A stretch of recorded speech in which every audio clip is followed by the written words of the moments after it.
बऱ्याच वेळा मी सांगितलं आणि तुम्ही ऐकलं असेल, की लिव्हर रक्त पातळ करतं, लिव्हर रक्त घट्ट करतं. पण का हो तुम्हाला कधी असं जाणवलंय, की मेंदूमध्ये रक्ताची गुठळी झाली किंवा ब्लीडिंग झालं किंवा हार्टमध्ये ब्लड क्लॉट झाला किंवा अजून पायामधल्या रक्तवाहिन्या रक्त गोठलं आहे, त्यावेळेस लिव्हरचा काहीतरी प्रॉब्लेम असू शकतो.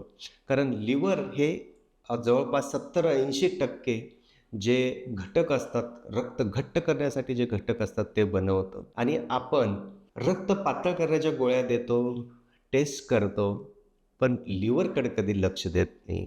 जर अशा प्रकारच्या कोणत्याही तुम्हाला आजार असतील, मेंदूमध्ये रक्तस्राव किंवा रक्त गोठणं किंवा हार्टमधल्या रक्तवाहिन्यामध्ये रक्ताची गाठ होणं, पायाच्या रक्तवाहिन्यामध्ये रक्ताची गाठ होणं, शरीरामध्ये स्किनवरती ब्रुजेस म्हणजे असे काळे धब्बे पडणं, तसं जर असेल तर लिव्हर चेक करणं हे खूप खूप गरजेचं आहे. कारण लिव्हर हा सगळ्यांचा बादशाह आहे आणि ज्यावेळेस लिव्हरमध्ये काही प्रॉब्लेम्स येतात, त्यावेळेस तो रक्त घट्टही करतो, रक्त पातळही करतो आणि बऱ्याच घटकांना तो मॅनेज करत असतो. त्यामुळं लिव्हर जर चेक केलं नसेल, तर लिव्हर चेक करणं खूप गरजेचं आहे.